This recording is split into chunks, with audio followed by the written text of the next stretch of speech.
যে মানুষ পেট ভরে খাওয়ার আর পেট ভরে পড়ার জন্য আল্লাহ দুনিয়ায় পাঠান না। চরম একটা ইজ্জত দিয়ে মানুষকে আল্লাহ পয়দা করেছে। Those who are believers and non believers, এই ক্ষেত্রে স্ট্যাটাস ইকুয়াল। আল্লাহ বলেন নাই যে আমি ইমানদারদেরকে আমার খলিফা হিসেবে পয়দা করেছি, বরঞ্চ আল্লাহ বলেছেন মানব জাতিকেই আমার খলিফা হিসেবে পয়দা করেছি। Every whether he is a gentleman or a lady, প্রত্যেকেই আল্লাহর খলিফা।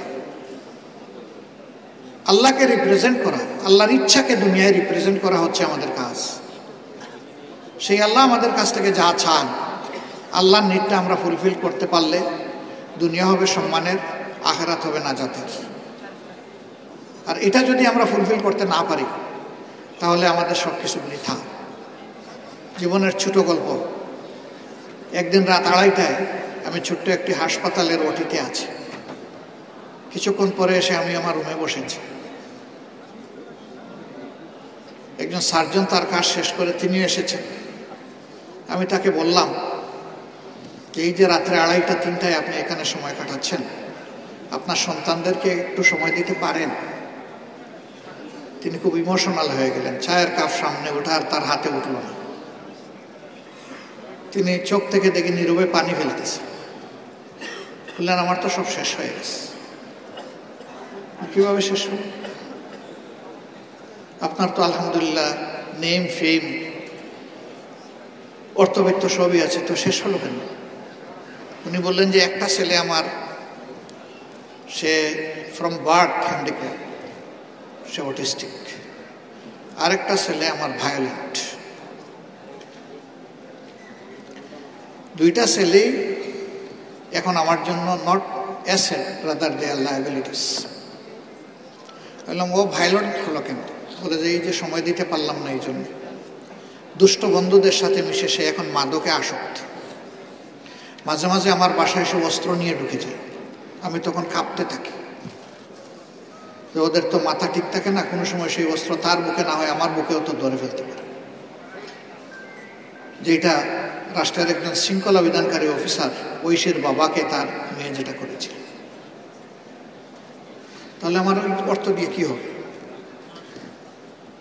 অর্থ আমার প্রয়োজন, কিন্তু হাউ মাচ আই নিড, কত আমার লাগবে, কত আমার লাগবে এটার কোনো উত্তর নাই কার কাছে। তার মানে হচ্ছে খোলা আসমানের নিচে দাঁড়িয়ে আপনি হাত বাড়াচ্ছেন উপরের দিকে আসমান স্পর্শ করার জন্য, নেভার। আপনি কখনো টাচ করতে পারবেন। কিন্তু যদি আপনি পাল্টা নিজেকে প্রশ্ন করেন without what I can do, কত কিছু ছাড়া আমি চলতে পারবো, তাইলে অবশ্যই আপনার উত্তর খুবই সহজ। কারণ আপনার দৃষ্টি নিচের দিকে, আপনি হাত দেন মাটি পেয়ে যাবেন। সলিড মাটি আপনার হাতে লাগবে, নিঃসন্দেহে লাগবে। সম্মানিত ভাইয়েরা, জীবনটাকে এইরকম যারা করতে পেরেছেন, রিয়েলি দে আর হ্যাপি।